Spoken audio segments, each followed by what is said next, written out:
Si on cherche à courir plus vite, on va devoir se concentrer sur deux aspects, la force et la vitesse. Pour représenter la vitesse, on va se dire que pendant un sprint, plus ton pied passe de temps au sol, plus lent tu seras. Donc si on diminue le temps que passe ton pied au sol à chaque pas, logiquement tu courras plus vite. Pour représenter la force, dis-toi que plus fort tu grifferas le sol avec ton pas, plus loin seront tes bonds.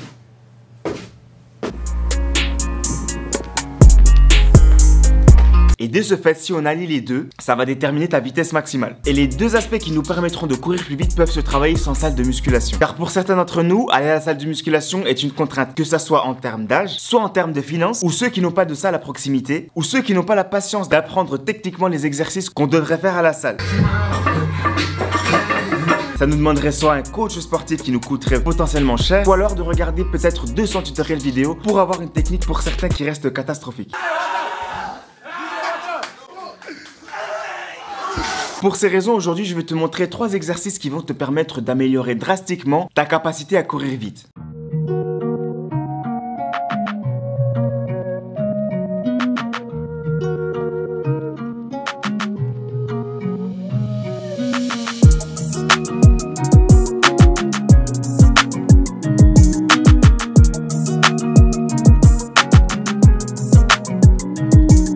Pour le premier exercice aujourd'hui, j'ai décidé de vous prendre celui qui pour moi est le plus complet. Ce sont les sprints sur 15 mètres sur une jambe.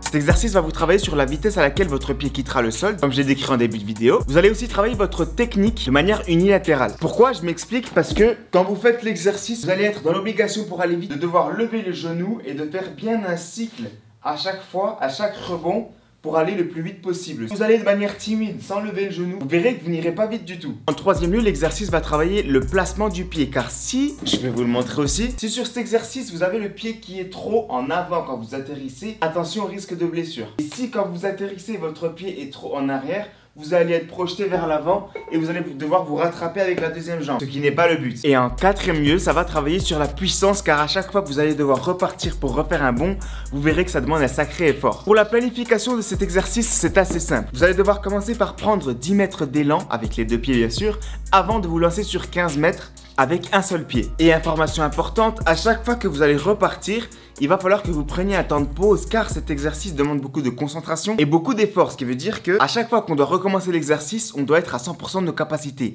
Si vous êtes exténué, attendez d'avoir bien repris avant de recommencer. Deuxième exercice que je présente aujourd'hui, ça va être les sprints en montée, qui va être un exercice extrêmement efficace pour travailler sur l'accélération de 0 à 30 mètres. Si on devient performant sur les sprints en montée, on devient performant sur le terrain, sur ces distances-là. En effet, du fait qu'il y ait une montée, c'est comme si on avait une charge, ce qui fait que ça va nous faire travailler sur notre force explosive. Autre point très positif de cet exercice, c'est que techniquement, on se retrouve dans la même position que quand on accélère. En gros, on doit lever les genoux, étirer sur les bras et se tenir avec le corps en avant. Car je vous assure que si vous n'appliquez pas ce que je viens de dire, en montée, vous n'avancerez pas. Et si vous prenez l'habitude de courir techniquement comme vous courez dans une montée, vous allez le reproduire sur le terrain, et plus vous avez de technique, plus vous courrez vite. Oh, la station pourrie. Bref, vous m'avez compris. Et au-delà de courir vite, avoir une bonne technique va prévenir les blessures. En effet, ça limitera les faux mouvements. 3 petites recommandations à rajouter sur cet exercice-là. Tout comme pour le premier exercice, il faut le faire à 100%. Si vous enchaînez les sprints alors que vous êtes fatigué, vous allez travailler sur votre endurance de vitesse, donc votre capacité à répéter des sprints,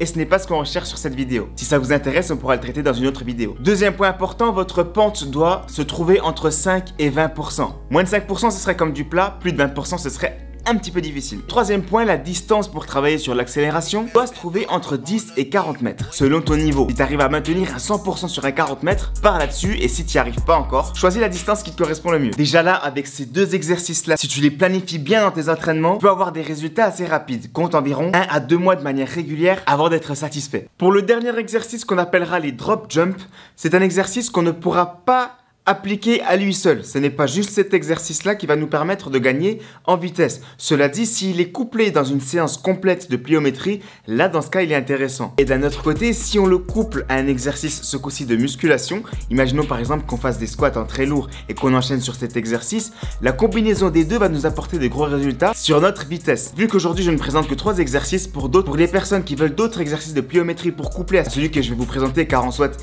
il reste quand même très efficace, contactez-moi sur Instagram. je vous donnerai plus d'informations. Ou si j'ai beaucoup trop de commentaires ou éventuellement de messages sur Instagram, je serai obligé de sortir une vidéo complète sur plein d'exercices de pliométrie qui va vous permettre de vous créer une séance complète. Donc pour les drop jumps, je vous le montre en live directement. Premièrement, on va avoir besoin d'une plateforme. Donc moi ici j'ai un box, donc qu'on ait un banc ou même un rocher dehors, c'est égal. Moi je suis dans ma salle ici, donc j'ai pris un box. Une fois que j'ai mon box, bien évidemment je monte dessus.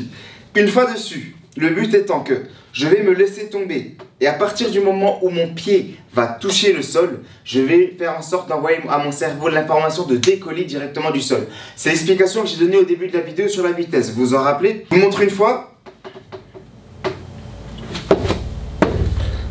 Voilà à quoi ça ressemble. Comme vous avez pu le remarquer, je me suis laissé tomber, je n'ai pas sauté. Ok? J'ai vraiment laissé mon pied tomber et quand mon pied a touché le sol, boum!